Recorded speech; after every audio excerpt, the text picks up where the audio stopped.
9h16 sur TV Finance et on retrouve Hugues Naka qui est consultant indépendant pour un point technique. Bonjour Hugues.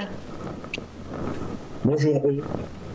Alors vous allez nous présenter une analyse technique de l'indice parisien et du cours de l'euro-dollar. On commence avec le CAC et une semaine de reprise, non, après les 2 semaines défavorables. Qu'est-ce qu'on peut en attendre cette semaine? On a un début de semaine positif, effectivement, sur le CAC, avec un indice qui rebondit, qui rebondit de près de 1% à 4 995 points, ce qui a permis au CAC 40 de s'éloigner de l'importante zone de résistance qui était située à 4 870, 4 895 points.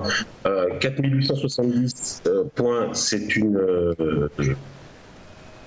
droite de résistance, une droite de support baissière qui était tracée depuis les plus hauts historiques du CAC 40, droite de support sur lequel l'indice a repris il y a déjà quelques semaines. Ensuite, la zone des 4 895 points, donc c'est le niveau de rebond du mois dernier, du mois dernier et la semaine dernière. Donc en rebondissant sur cette zone de support, donc, le CAC dessiné ce qu'on appelle un double bottom. Un double bottom, c'est une figure de retournement à la hausse. Donc c'est un signal plutôt positif, même si pour l'instant ce n'est qu'une configuration technique potentielle. Et surtout, sur une base daily, le CAC a ouvert un gap à la hausse. Donc ça aussi c'est un positif à court terme. Donc le CAC, ça plaide plutôt pour une suite de la reprise que le CAC a amorcée à la fin de la semaine dernière, avec donc un éloignement donc plus loin de cette zone de support important qui était située à 4 895 points. Ceci dit, le rebond sur cette importante zone de support ne permet pas à lui seul à un retournement durable à la hausse du CAC, donc il faut rester prudent. C'est des perspectives qui sont haussières, mais à court terme, il faut rester prudent. Mais qu'est-ce qui pourrait justement soutenir une telle reprise? Alors, pour que on envisage un retournement durable du CAC à la hausse, il faudrait 2 choses. La première chose, c'est que le CAC casse l'importante zone de résistance qui est située à 5 570 points, 5 205. Cette zone correspond à la ligne du double bottom potentiel qui est dessiné autour des 4, juste en dessous des 4 900. On faudrait déjà casser cette zone 5 570 à 5 205. 5 205, c'est un gap. Ça, ce serait déjà un facteur positif. Mais en plus, le CAC casse, du côté des indicateurs techniques tels que le RSI, malheureusement vous ne le voyez pas à l'écran, que le RSI sur 13 semaines casse une droite de résistance baissière sous laquelle il évolue depuis mai 2017. Donc il faudrait ces 2 signaux, que le CAC franchisse la zone de résistance importante autour des 5200 points et qu'on ait un signal haussier en provenance d'indicateurs techniques tels que le RSI. Si on a ces 2 signaux, on pourra alors envisager une reprise, un retournement à la hausse du CAC vers les plus hauts qu'on a vu cette année à 5 655 points.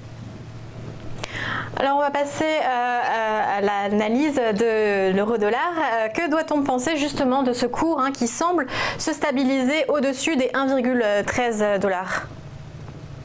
Alors je vais juste charger mon graphe sur l'euro-dollar. Donc on a un euro-dollar effectivement qui semble se stabiliser sous les 1,13. Au-dessus d'un 1,13. Ceci dit, il faut se rappeler qu'il y a 2 semaines, la parité est passée sous 1,13, qui était un support très très important.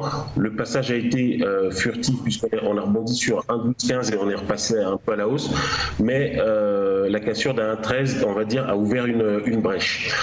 En plus, malheureusement, vous ne voyez pas à l'écran, il y a un canal baissier qui existe depuis que l'euro-dollar a touché l'1,1825.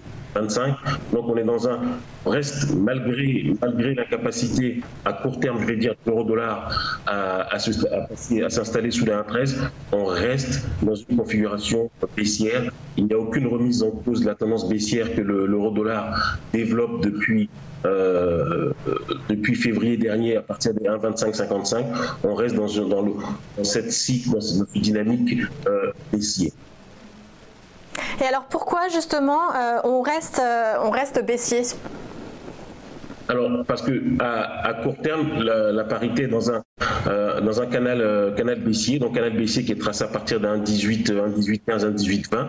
Donc, il y a c'est une configuration baissière, donc on reste baissier avec le premier objectif, le retour de la parité sur le niveau de rebond de la semaine dernière, c'est-à-dire les 1,1215, qui est un objectif minimum. La parité devrait ensuite viser les 1,1110, qui correspond à un retracement de Fibonacci de toute la séquence de hausse que l'euro-dollar a développée entre 1,0340 et 1,2550.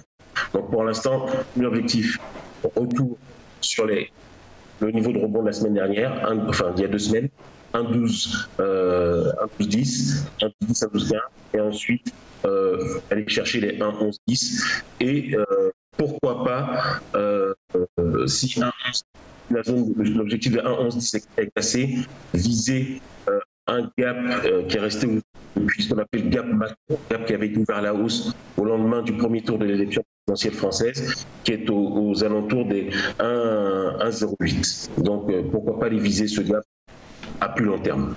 Et c'est des objectifs quand même très très bas hein, pour le cours.